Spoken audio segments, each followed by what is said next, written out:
foundation to launch one of the largest epilepsy awareness campaigns ever, the Under the Lights feature film.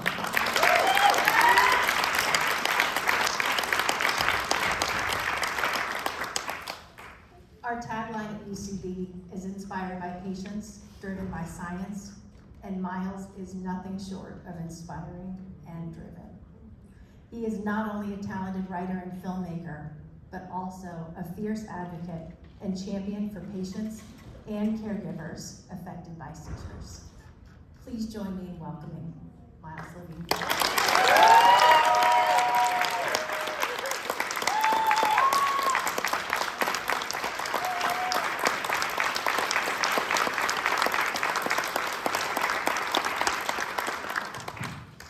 Hello, Atlanta.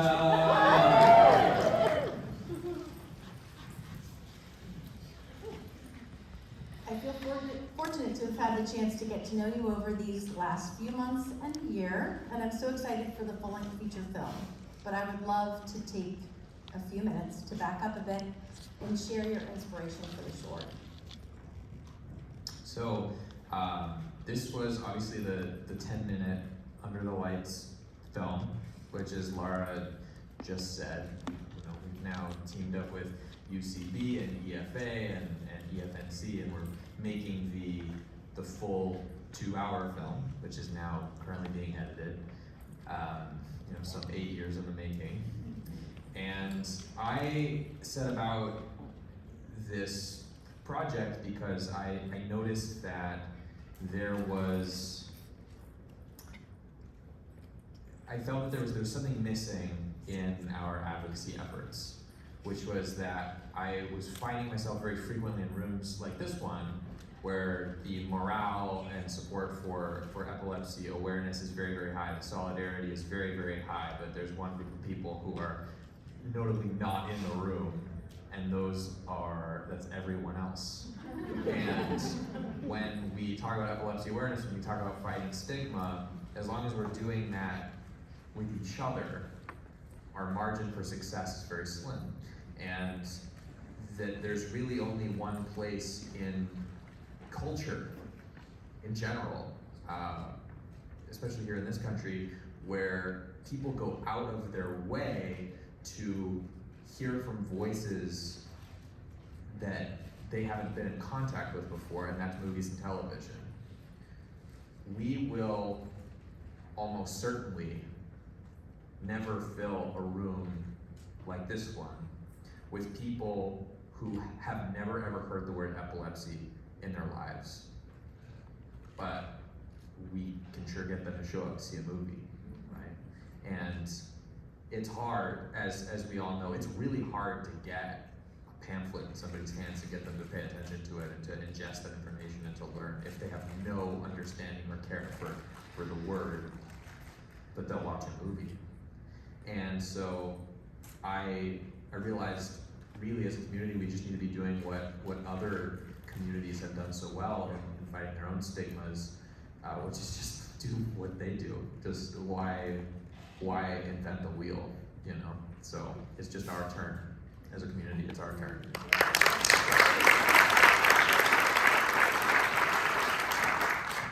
Well said, as you always.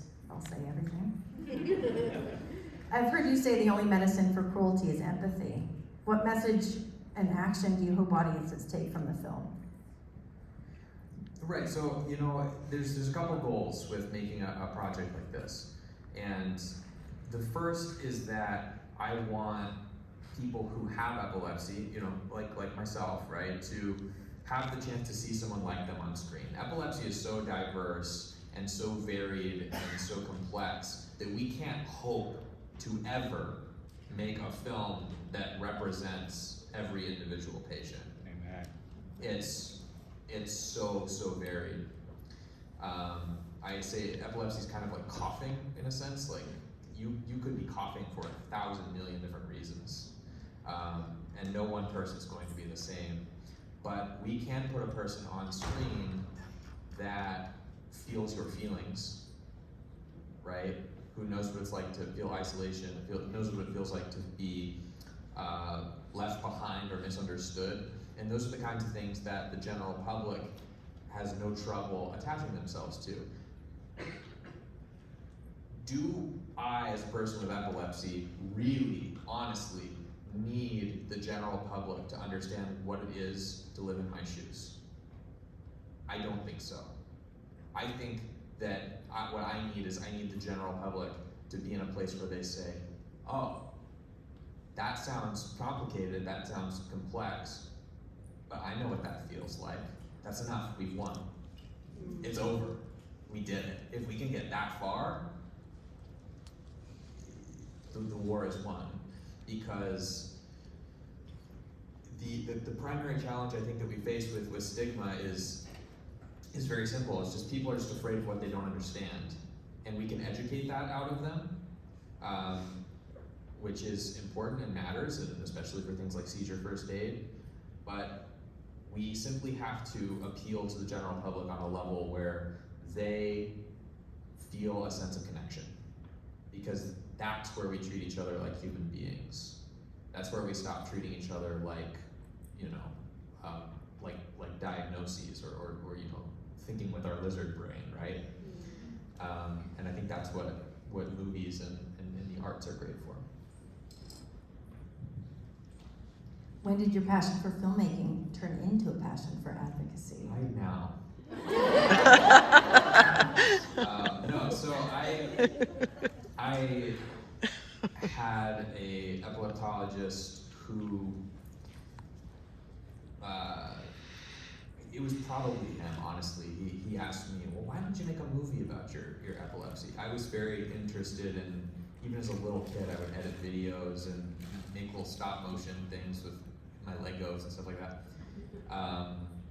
But I had no interest at all in making a movie that covered epilepsy, because when you live it every day, why would you ever want to take the thing that makes you happy, you know, and mix that with, you know, the ugly concoction of things that don't make you feel good. But then I started to realize that I could talk about it. There was nothing stopping me from talking about it. No one was going to kill me if I talked about it, and therefore I must. And I think, and we'll talk about this in a minute, but the primary lesson that I learned is that through this project was really, truly, if you can't talk about it, you must talk about it, because someone sitting next to you is not ready, or they're on the fence about sharing their story, and by telling yours, you make it okay. So, you know, think about like the meerkats on the savannah, right? And one pokes its head out, and it doesn't get eaten by a lion. And then all the other meerkats come out, right? And so I could stick my head out, and I wasn't gonna get hurt. And so, as a result of that, the hundreds of people who have come out of the woodwork and shared their story for the first time because they saw this and they thought, oh, talking about my epilepsy is cool, starts, and what we say is it's not so much a movement, but it's not so much a movie as it is a movement. It starts that tidal wave of, you know, hey EF, free advertising, basically, where you have a world full of people who find it not just worth their while, but cool to think of their epilepsy as something that doesn't define them, but it is a fascinating character trait. It's their story, it's where they come from, it's who they are in kind of a cool way, which is something that autism has done very well. If you spend any time on the internet and see what the autism community is up to, there's a sense of culture there of, I'm part of this club, and these are things that I like, and these are things that I care about, and you know, shout out to my friends and family who are also part of this community. If we can get there as the epilepsy community, again, the war is won. We're done. So I really think that we are You know, and a huge shout out to Ben Dector here in the audience who's done his musical It's All Your Fault, Tyler Price. We're 5 to 10 projects like this away from a completely different landscape with stigma. I really think it's that achievable. We've come so far, and it's taken so long, but we have the tools, and you know, the reason to do a feature film of this was not so much just like, ooh, I'm a filmmaker, I want to make a feature, but it's the medium. With a feature film, you can reach millions and millions of people who sign up on their own volition to witness your culture as a person with epilepsy, your story, who you are and where you come from, and it's their idea and it's something that they want to consume. We just really, I think we have to rinse and repeat until it's over. 100%. I think it's also important, and I may have heard 1 or 2 of your inspirational stories in the past, but I think it's nice that we're here in front of the Epilepsy Foundation and the fact that you volunteered at a camp. Could you share that story as well? Because I think many in this audience may know it, but maybe they don't. I think that's an excellent one to share. Yeah, so I'm 17 years old, not today, but a long time ago.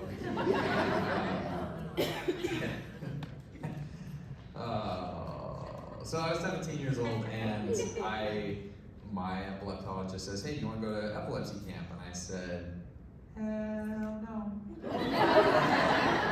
That sounds awful. And, you know, again, same thing as the filmmaking thing.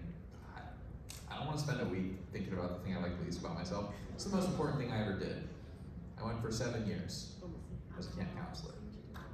It's the most important.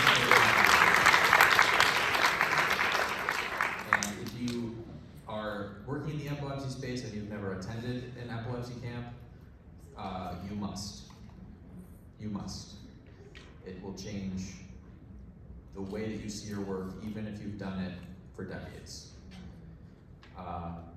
So I go and I work at this camp, and I'm meeting all these kids who they've never made friends before.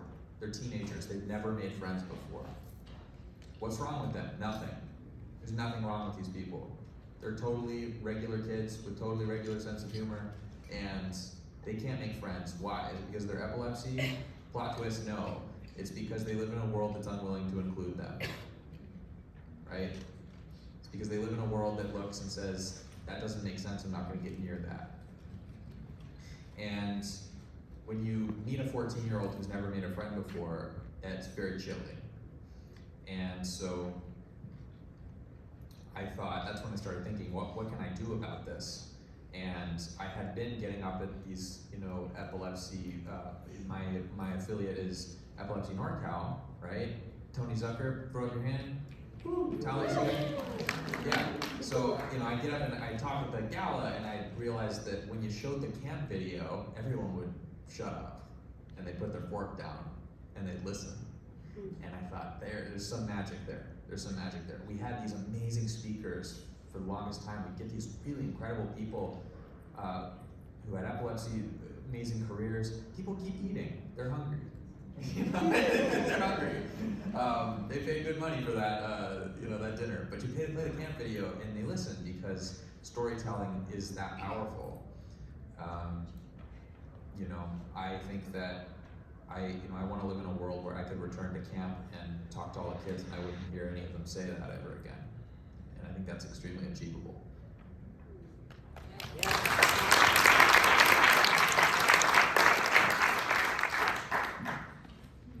Something that we haven't discussed in the past is actually this scene of the prom, and thinking of high schoolers and your 17 self and the other young people. Can you tell us if that was something you imagined or something you experienced similar in terms of the short and the prom scene? Yeah, so I chose prom because prom is, for many people, a rite of passage. And as someone with epilepsy, I felt like I missed out on a lot of rites of passage. I felt like there was this very gray transition from childhood to adulthood. And I felt like I sort of missed out on both in a way. And as a person with a disability, and I think this is pretty general for people living with disabilities, it's really easy to look at what other people are doing and that the grass is very, very, very green. And I remember I'd watch people just pumping gas. And I'd say, what would I give to just pump my own gas? That would be such a cathartic, almost like religious experience if I could do that, right? And so, life is hard enough on teenagers, but to miss out on a seminal moment like that is very strong. So I chose prom because I think that it's something that most people can understand, and it's sort of a meeting ground for the general public. And shall I talk about this just for a second about the prom, the feature prom? Sure. So in the full film, which we shot in March and April and are currently editing, we had a prom scene with about 100 extras. And some of these people had never been to prom because of their epilepsy. And this prom, this movie set, was their prom. They got to go to prom for the first time, in some cases 10 years later, because this thing exists. And the interviews from that are pretty extraordinary. And I think that that's something that we can hopefully give to people, is just the power of feeling seen. And I think that that's very powerful and very important work. That's awesome, and I think that's a testament to you as an advocate and always fighting for patients and caregivers, and the fact that you took the time and all the work that it took to put together a prom for so many people that flew in from places that weren't Santa Rosa or LA is amazing and quite a testament. So that was not an easy feat to just say, let's have people with epilepsy be able to join this scene and really be seen and have their chance to have prom. So it's just amazing. Another crown that you can wear on advocating. It's amazing. So the short had a great festival run and won many awards. And can you share what's happening with the feature, speaking of which, and how production is going? Yeah, the biggest award of all of this, and this isn't to be cheesy, I really mean this, the award is getting to be in rooms like this one. The award is getting to, got to meet my community because the work exists. I don't remember what film festivals this played overall, I don't, but I remember the people that I met in the rooms I was in talking about epilepsy, right? And so the feature hopefully will have that same life, and hopefully even broader, and will be in rooms with the general public. Hopefully that's what happens, right? That's the plan. So it's being edited right now, every day. And who's doing that editing, Miles? My director of photography is also my editor, so Spencer Howson, and myself just drilling away at that endless hard drive of footage. And we'll be submitting to Sundance in a couple of months. So if you know someone there and you choose not to say anything, and you don't get in, it's your fault. So hit me up. So we're doing that, and then of course there's all the other high level festivals. You start with your South by Southwest, and Telluride, and Toronto just happened. But then you sort of work your way throughout the world and see what happens, and then you try and have your streamer release. So it ends up being something that you can just tell someone to watch on their TV, and they can access it that freely. It'd be amazing to have such a broad audience and reception to it. And I would say, back to the filmmaking itself, you certainly made the short and had a really strong core team making the short. And I was able to see that you had many of the folks that made the short come back and work with you on the feature. And I would love for you to just share, what was it like making a full-length feature? Any surprises? Anything you can share about that really grueling process, honestly? I don't think anything can really prepare you for making a movie, and it was a lot. I really owe everything to the team that I worked with. I had a really great team. of people who came from far and wide to work on this because they cared. And what drew everyone to the project really was the content, and that the work mattered. They easily could have worked on other projects, but they chose this one. And that was true of the actors. We had big stars on the feature film. We had Nick Offerman, Mark Duplass, Randall Park, Lake Bell, whose kid famously has epilepsy. Just a absolutely star-studded cast. And you know, there's a quote I think that you found from Pierce, our star, who returns in the feature. He says, you know, this isn't for charity. This project is not charity. We're here because it matters to us. And that really is what got it made. There's a quote with something like, the natural state of a movie is to not be made. Right? And so I really owe everything to my team. Thank you.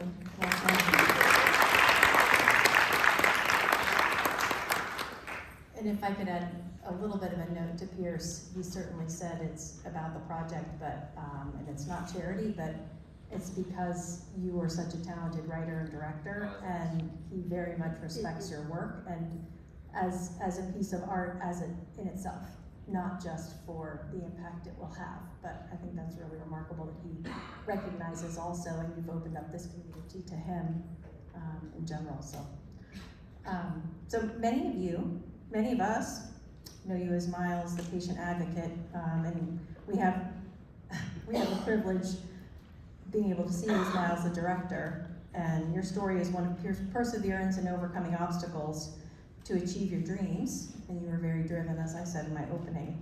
What does it mean to you to be a person living with epilepsy, making a film about the epilepsy experience?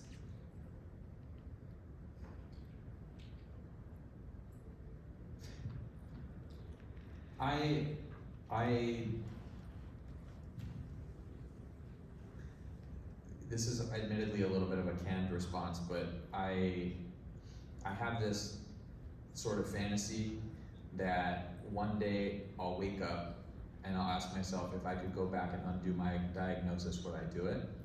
And to say no. That's where I want to get. And I'm close, and the work has gotten me there, because I do feel that I lost a lot to my diagnosis, and my parents lost a lot to my diagnosis. And the only saving grace really is that if enough people have an easier time because they felt seen, and from that they had more confidence, or that people were nicer to them or more understanding because they saw something that made them feel something, then it's all worth it. It's all worth it. So, you know, as an artist, I think that the best advice when I sometimes I teach high school students film stuff for them, but they get stuck with me sometimes. And I say that the best story that you can ever tell is from the journal entry you would want no one to read. And this, at one time, was that journal entry, in a sense, right? This is something that's hard to talk about. These feelings are hard to talk about. But once you do, and it's out in the world, and the lions don't come eat you, you feel so much better, and somebody else has a better time because of it. So I think that's the big gift that I've received. I'd say, you know, it's nice that my name's on it and I get to come do cool stuff like this, but I'm just a sailor on the ship. You know, this thing very much has a life of its own, and has left, you know, the station, and I'm just aboard.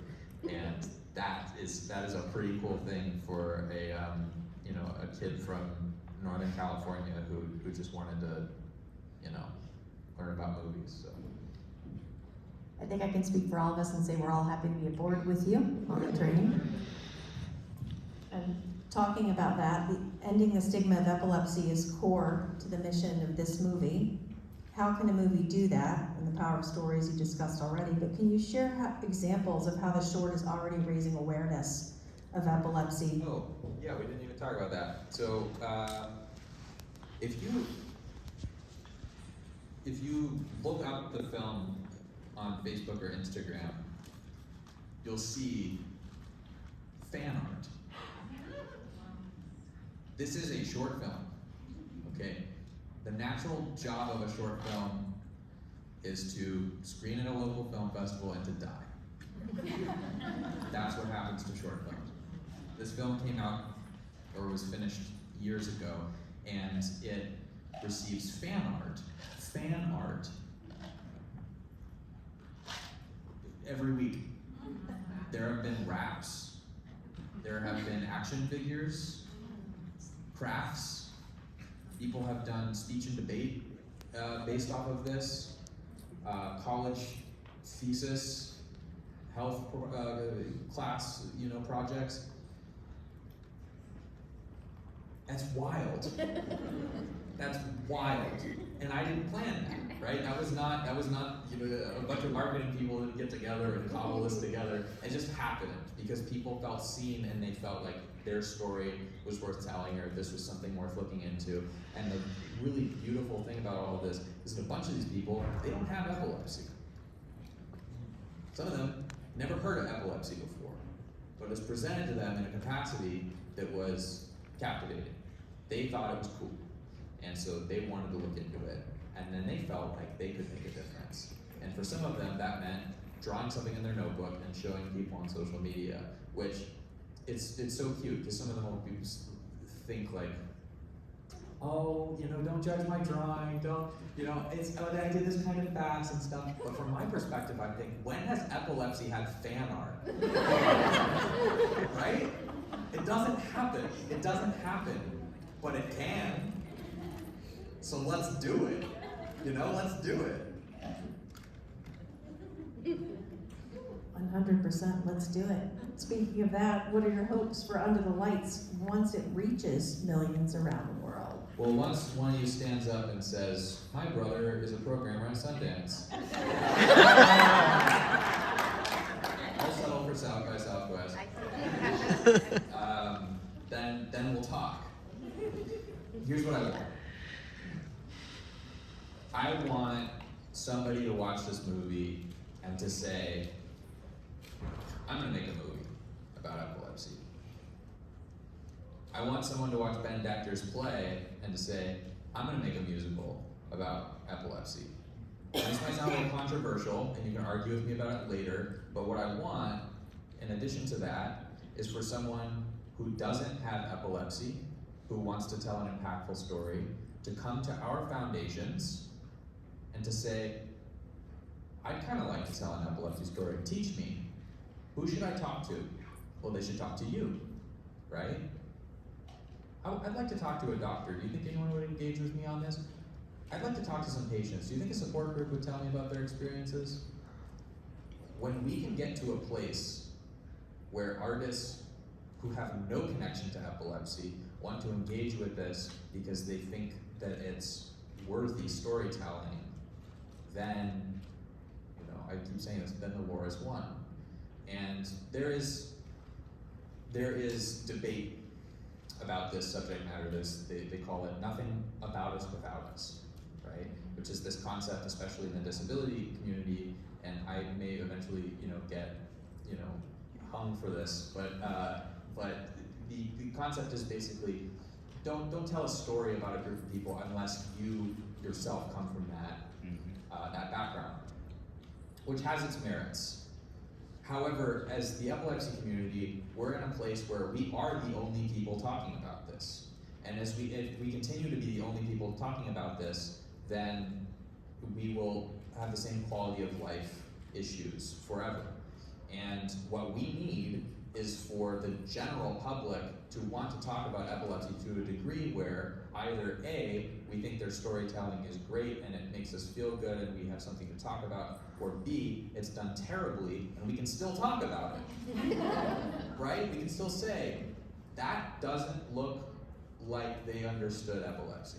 That doesn't look like they put the thought and the care in. And we have to go through that valley, I think, in order to come out the other side. So I can't say in short, but in long, what I want is for Hollywood, and even more so on a localized scale, for people to say that epilepsy stories are worth telling in this medium, because I myself had people in the industry say to me that no one would ever make an epilepsy movie because it's not interesting enough. Epilepsy can be a B plot, but if it's the focus of the story, people won't care about it, and that's clearly not true.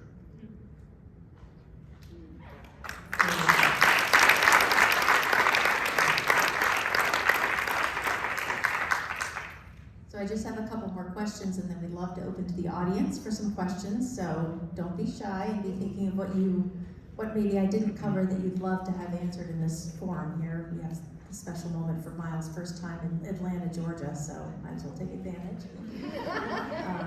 And Miles, I know you've answered this question a couple of times, but can you give a brief overview of what festivals and submissions and sort of the next, maybe 6 months to a year looks like once the editing is finished? And I realize you've answered this a couple times, so however it is best to answer. I don't get a lot paler than this. I've been indoors for a very long time. But yes, so we'll edit it for a little while longer. Post will take us through the winter, and then ideally some sort of festival premiere because of your brother at in January in Park City, Utah. Seizure, how's that? How about them apples? So, and then we will go to distributors and try and get it out there, and with your help, everyone will know about it. So this is a question we've talked about before. We have waters coming, I think. I knew they were going to be able to. Any particular reason, can I ask, why the waters came out when? For no reason at all. I had to do that, otherwise you would call me a fraud. I felt like water would be appropriate in this moment. No hidden meaning there. So you mentioned before, and we've touched on this a little bit, but I'd like to address it head on in this sense now. As you mentioned that despite the challenges you face with seizures, you found a deeper sense of meaning in your epilepsy journey. You even shared that you wouldn't change your experiences, as you even said earlier, and they've shaped who you are and who you are today. Could you talk a little more about how you've come to find this purpose through your journey? I think, so my dream job is I'd like to talk about purpose in schools, or at least somebody should. I think that the number one thing that we don't talk about, wow, that sounded like the beginning of an Instagram reel. I think that the most important thing that we never discuss is purpose, fulfillment, and happiness, and how they're different. And we all talk about the pursuit of happiness, but we are a pretty sad society, and I think that explaining fulfillment to young people is probably the single most life-saving thing that we can do as a society. Epilepsy.com talks about just how high the suicide rates are for our community, the unemployment rate, depression. All of these things are very much hand in hand. And I think that the use of our stories for a greater purpose has everything to do with solving those issues. When you are a person who doesn't know what tomorrow's gonna be like, it can be very, very depressing to ask a question like, can I have a job? Do I matter? Is it important that I get out of bed in the morning? And the surprise, again, the surprise gift of going through this process of making this piece was learning that my voice did matter a lot. Now, I'll admit, I have never, ever been to a place as dark as many of our, friends and family members fighting epilepsy do, but I know what it's like to ask the question, is my effort, is my life going to matter? Or is this bigger than me? Is my condition bigger than me? And I want everyone with epilepsy to feel the feeling that I had, which is realizing that somebody somewhere had an easier time because I told my story, and therefore it was a little more worth the fact that I didn't have to go through it. We need to be, we put a lot of focus on celebrities. It makes decent content when we have to make our newsletters and things like that. I guess Elton John, things like that. That's all great. Odds are we're probably never gonna get Elton John up here to talk about it. Go for it. I'll see you at AES, and if you can pull that off, then you can laugh at me. But I think that when we say Galileo had epilepsy, these sort of things are cool in a sense of, hey, people can be great. They can achieve greatness and also have epilepsy. But most of us are not concerned about being great. We're concerned over whether we matter at all. And as a person with epilepsy, what I wanted to see was somebody with epilepsy saying, oh yeah, I have my dream job. I'm a zookeeper. And I didn't think I could be a zookeeper. I was told that it could never happen for me, but I found a way, and here's how I did it. That story is way more powerful than, the story of, mostly deceased celebrities who were great at guitar. Like, Prince can't help me anymore. I'm serious, it's extraordinary and it's great, but average Joe who has epilepsy can do a lot more for our youth and our newly diagnosed than those folks, because that person's story says it's gonna be okay. And nobody can convince me that I'm gonna be great at guitar.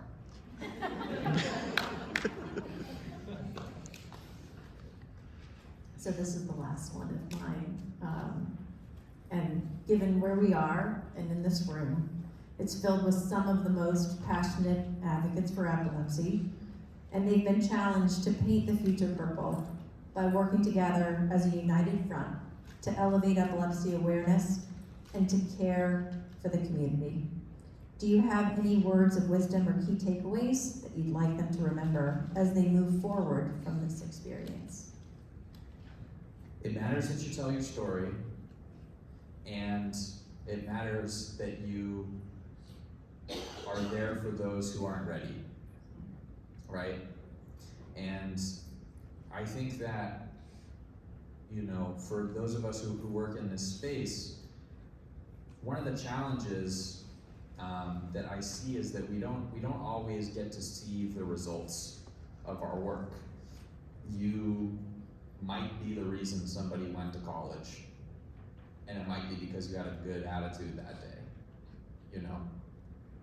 and we don't always get to, some of us are very public facing, and we get to know our support groups and things like that. We get to know our people, but as foundations, we don't always get to see the results of our work because sometimes our interactions are very fleeting. But the fact is that you are a part of something obviously so much greater than yourself, and because of that, sometimes it's worth stopping and saying, how many people have I interacted with in my tenure in this job? The odds are probably very high that somebody's life actually went in the right direction because you showed up to work that day, and therefore it matters that you do it tomorrow.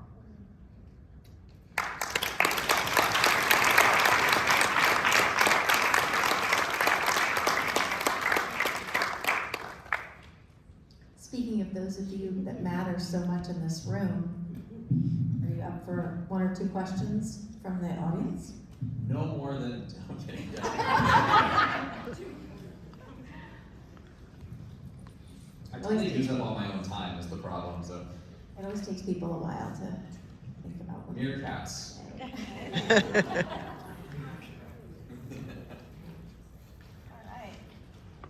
Hey Miles, thanks so much for the work you do. Hey, thanks for coming out here all the way to Atlanta. This is Natalia, everyone. I'm wondering if you could go back in time and tell yourself something as a kid, what would it be?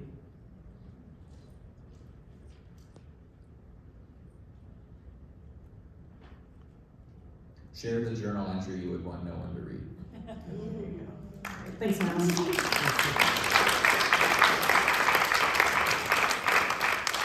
camp. Yeah. If I had gone to camp when I was, from the time that it was open to me, my life would probably be very different. I would have gotten involved way sooner. I'd have had 10 more years under my belt. Yeah. So if you had listened to your mother earlier? I don't think my mom wanted me to go to camp. This is my mom.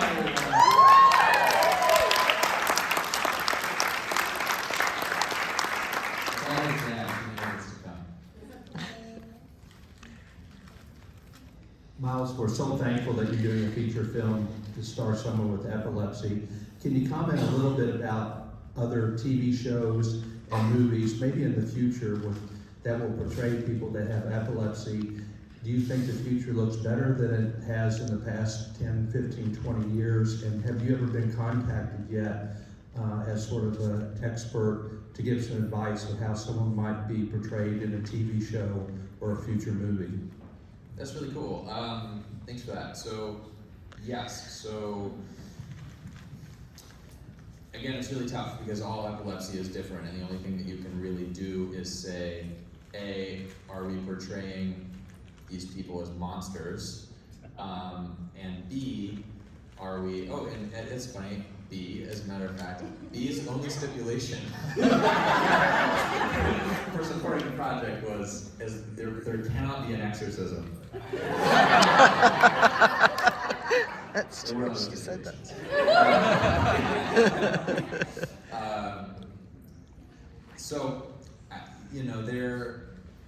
I think that as long as it's a character study, it's headed in the right direction, and then we can hold that debate from there. We're always going to have sensitivities about how our seizures are portrayed. It's an incredibly sensitive issue.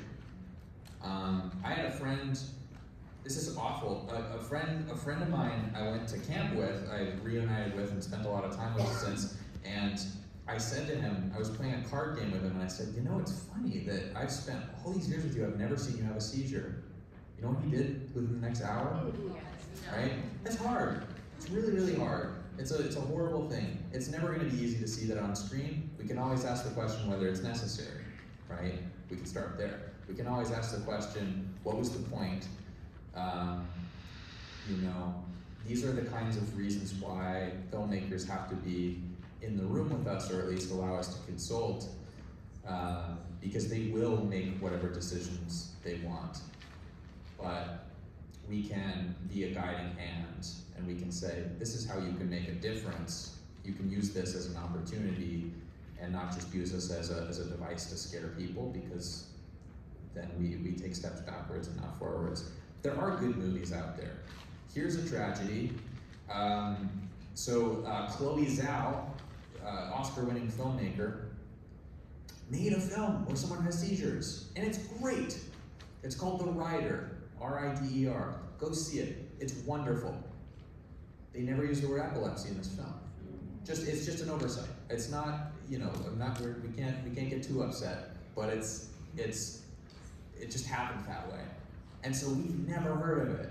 We never talk about it. It could have been a huge moment for us. Go see it. That movie portrays a family who, I believe, they deal with the diagnosis in real life, and it's all non-actors, and it's lovely. That's a well-done portrayal of seizures in my book. There's a movie called Electricity that came out in, I think, the early 2010s Hands in the UK. That's on Amazon Prime. Go watch that. That's a very artistic depiction of epilepsy. And then of course we have movies that come on Netflix every few years where there's a seizure and it's part of the butt of the joke, and it's well within our right to have that discourse and get mad if we want to get mad, or to feel how we want to feel about that. It's all necessary. We have to have both, is sort of the unfortunate truth. But it is an honor. I mean, I Under the Lights had a write-up in a book about film history that's happening, and that's really an honor. So Congratulations. It's awesome. potentially we'll see what they say about me. Oh, God. Hi. I was gonna say, can you say where you're from? And I think Miles knows so many of you here in the room, but just in case, if you say who you are and where you're from, that'd be awesome. Yeah, I'm Tony, and I work for the corporate. I work with Jane Armitage really closely with her. So she Oh, says yes. hi, sorry she can't be here. But Jane, this is more kind of a statement, sort of make it about myself. Jane has been keeping me updated on this, and so she told me about your short film. So I went to my mom's and I watched it with her, and it was really interesting. It was really raw because I used to get a 5 to 10 second warning after an aura before I'd have a seizure. And so I would go to the safest place socially, which is a bathroom in a stall, and the worst place physically. And so, sorry, I'm getting emotional. But we watched it and she's like, well, that's tragic. And I'm like, well, I'm sad because I did that. I put myself at risk so many times, and she did not know. She's the person that loved me the most, and she had no idea I did that privately. Which I think is what you're talking about with the stigma, right? Is that people have no idea what we deal with privately, even the ones that love us the most. So I'm just really grateful you're doing this. I think it's phenomenal, and I think it's necessary for those of us that kind of suffer in silence for a really long time, even with our loved ones that have zero idea. So thank you for doing that. I think it'll be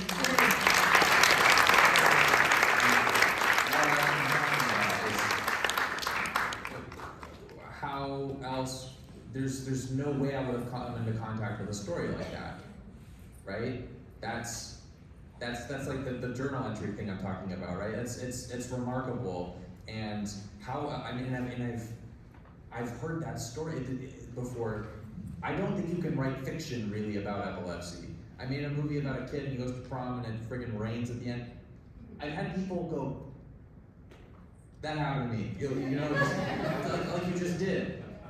You can't make this stuff up. Our lives are colorful and interesting, and they're adventurous, and what a wild concept that is a wild story. It's not the first time I've heard that, right? That's, we gotta leverage that. Well, and I think in past interviews, I've heard you say that there are people that show the short and don't say anything. There's not an intro, but they show it and they say, that's me, and end of story, and that's enough, and then it opens up this understanding. Yes. So at the Epilepsy Alliance Florida had a screening where there was it was over COVID, I believe, big Zoom call, and this man gets on. He says, I'm speaking on behalf of my wife, who has never spoken about her epilepsy, and she doesn't feel comfortable coming on camera or doing any of that, but she just wants you've been invited to this call because you're someone we care about, and she just wants you to watch this, and she wants you to know this is something like her.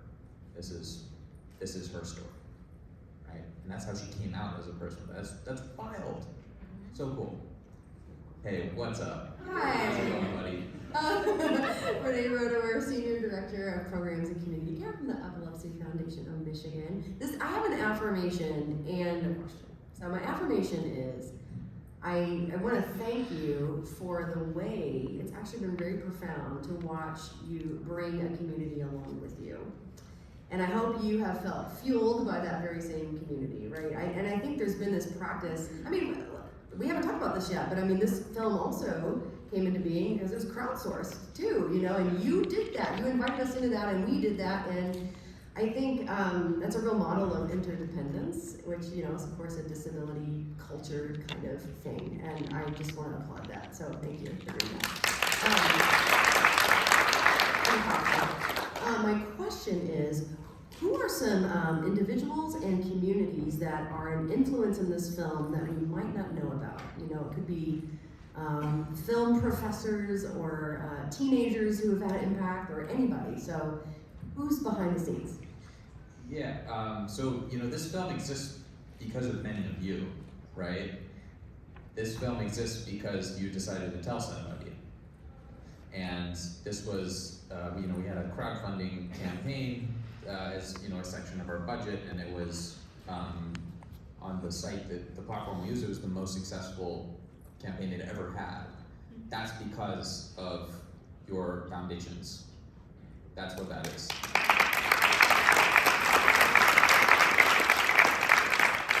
I'm constantly, you know, exposed now to these stories, these epilepsy stories, that I feel that this is sort of an amalgamation of that. And, you know, there are now fans of the film who they've like been to my house, you know. It's you know, and were then in the film and things like that. That, you know, that's an example of my friend Jordan Drinkon, who didn't get to go. Oh no, she did go to prom, but I believe she had like an awful experience, and you know, it's got to be her prom and such, right? It's a big deal. I'm inspired by her, right? I'm inspired by, you know, the helmet visual is comes from a kid who went to camp, you know, that I met, and his story that he shared, you know, on the last night, passing the candle around. Is there anything you want to say before you go home? You know, that kinds of things. It's for the community. It's also by the community, right? In the feature, there's a bit of a comparison that's made of the side plot is a girl whose mother has really, really early onset Alzheimer's. And something that I've pointed out to people before is that Alzheimer's is interesting in that there's not an Alzheimer's stigma the same way that there is for epilepsy. And the reason is because every character over the age of 72 in a movie presents some sort of memory issues. We're very familiar with it. We don't necessarily have to understand the neurology of it to care about it, which is my earlier point. And so we come across that character, we feel a certain way about them right off the bat. And we don't have that as the epilepsy community. We're not there yet. But I was very inspired by a friend of mine who told me her story, right? And I said, I'm really having a hard time writing this character. Is there any chance, can I just draw inspiration from that, you know? Okay. You know, and so it's all supposed to come from real life, and if it comes from real life, then hopefully it, you know, translates.